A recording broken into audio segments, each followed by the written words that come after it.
Well, anyway, we moved from that year. My dad decided to go to work for Burlington Trailways, right, driving bus. And so he moved to Cheyenne, Wyoming. Didn't tell my mother. He called her and told her to bring the kids and come to Cheyenne and get on the bus, and the 2 kids during the war and come to Cheyenne. I didn't think of that as negative, you know. I thought, well, we're going for another adventure with Mom. So we got on the bus and we went to Cheyenne, and we got there, and Dad didn't even have a place for us to stay. And so we stayed in a motel for a few days. But we stayed in Cheyenne kindergarten. And I have memories of Cheyenne rodeo days. And I saw my first real Indians. Scared to death. You know, I'd watch the Westerns on the movies. And an Indian kid walks past me in full regalia, you know, and I'm going, Mom, there's a real Indian next to me. Scared of the Indians, scared they were going to beat us up, scared that they were going to have a tomahawk hidden in there someplace, you know. Shooting an arrow at you. What? They're shooting an arrow at you. Yeah. Anyway, so we lived in Cheyenne during that year. I remember that being in winter, now I was in winter as a little baby because I was born in Oklahoma and raised part of my life there, you know. Before we moved to, I didn't know anything about this, memories of this, you know, but we moved to East Los Angeles and then up. And so all this was Dad's moving, you know, different job, different whatever. Then another thing I remember that was that I had my first winter as a kid independent of your parents, because I was going to kindergarten and walking to school.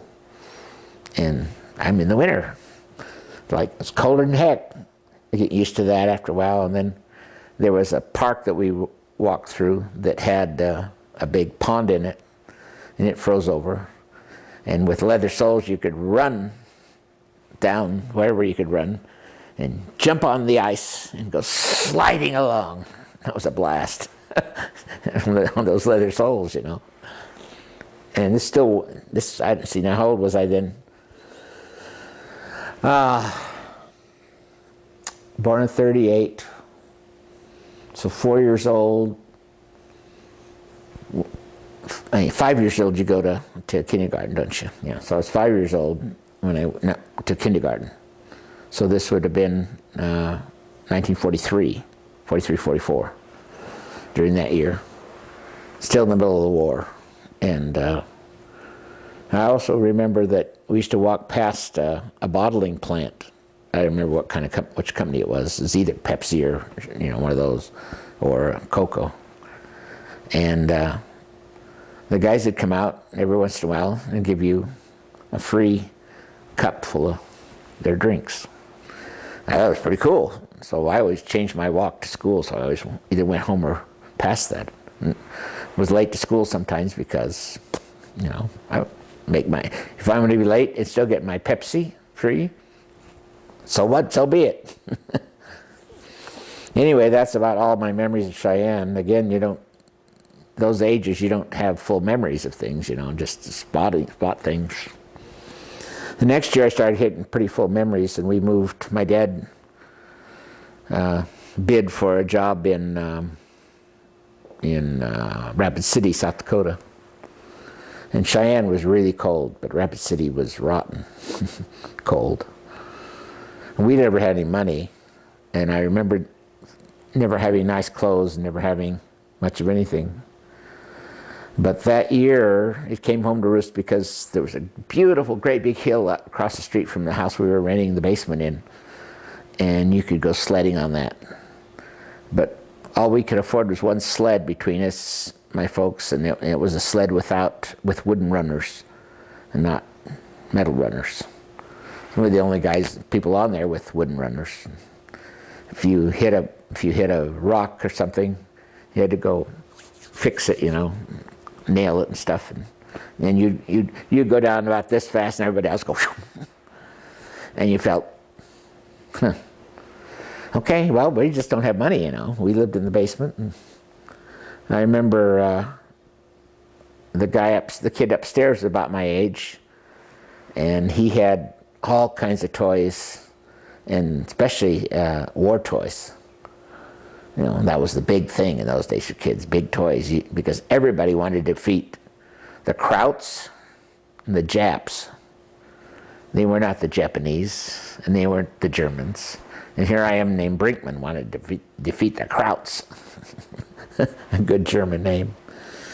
I didn't think about that. I think I was, you don't think I'm German, I'm just a kid, you know.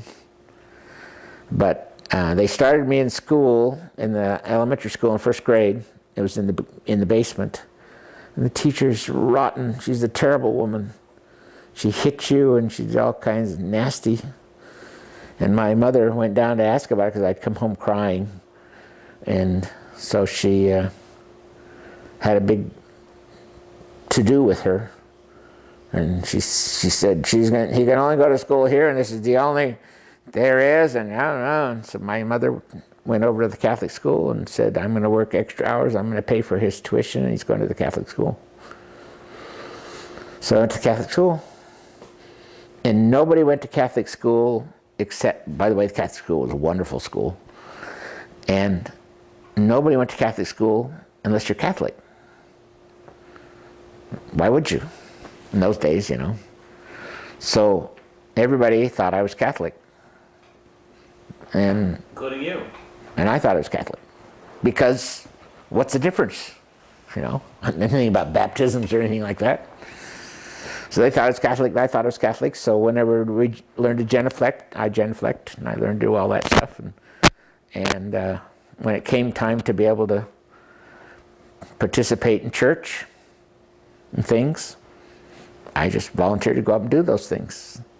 And robes, you know, and white jackets and robes, and you hand things to the priests and stuff, you know. I forget what the thing was. And I was loving school, and Sister Mary Carnitius was, and it was really, really fast. They went fast, and they went really sharp. You had to know the stuff real well. And I didn't know I was very smart at the time.